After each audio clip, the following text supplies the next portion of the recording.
Pivoting with track is a move that shares a number of technical similarities with pivoting and editing, which is why it has the same name. In pivoting, we would create overlapping groups by placing cameras that each have a particular character visible in both shots, preferably in the same part of the frame,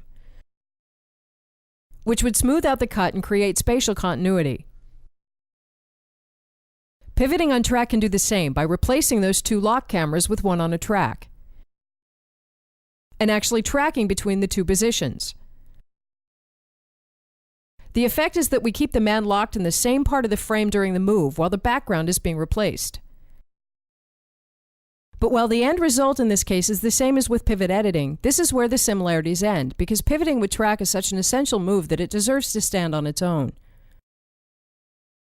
The key distinction in pivoting is that we're locking onto something as we move and keep it fixed in the frame.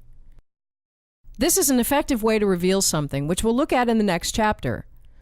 But in this chapter, we'll look at using it to follow a second character while pivoting around the first. As the woman walks, we pivot on the man to keep her in the frame.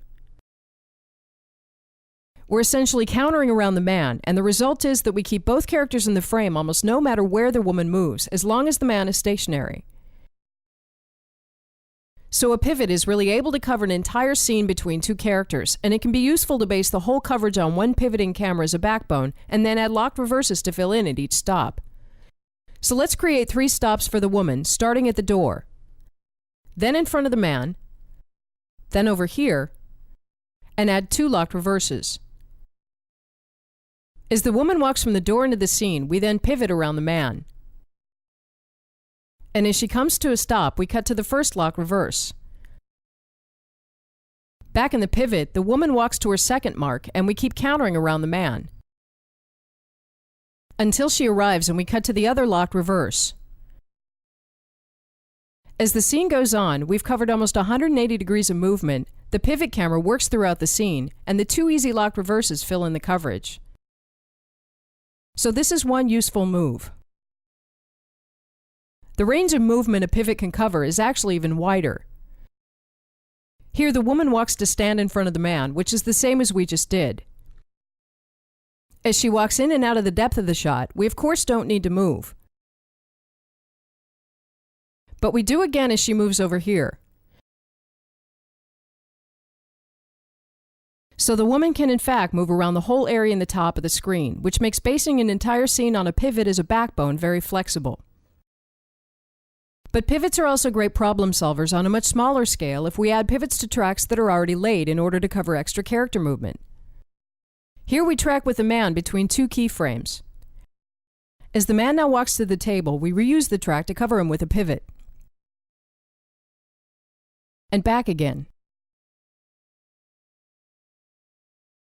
This can be done almost as soon as we have a track in the scene and regardless of how it's laid. As we arrive by the red woman, the move would ordinarily have ended here. But because the man needs to walk to the table, we simply tack on a pivot. This move can be easily added to most tracks and often be put in at the last minute because the track is already there. An even simpler version of this that does need to be planned is to pivot what would otherwise have been a locked reverse. Here we'll put this locked reverse on a track and pivot as the red man leaves. He stops on the way out, which the pivot covers easily, and as he leaves we pivot around to the front of the blue man.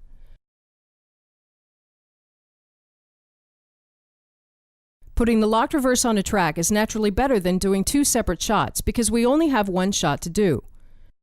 So as the camera has now been locked throughout the scene, we pivot with the red man as he leaves, stopping here. When he leaves completely, we use the remaining track to pivot around to the front of the blue man, which creates the same kind of reaction shot feeling that a close push would. If we set this up differently, we could of course capture both a reaction and the other character leaving. Here we're again in half of a reverse pair, although this camera is on a track. As the red man leaves, we pivot around to the front of the blue man, getting both a reaction and covering the red man leaving.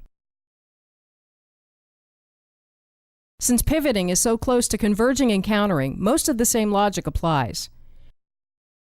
Here we want the woman's entry to be more hectic, and as we oppose her movement, we're really doing a converge pivot counter, and it's hard to tell which one because they're so similar.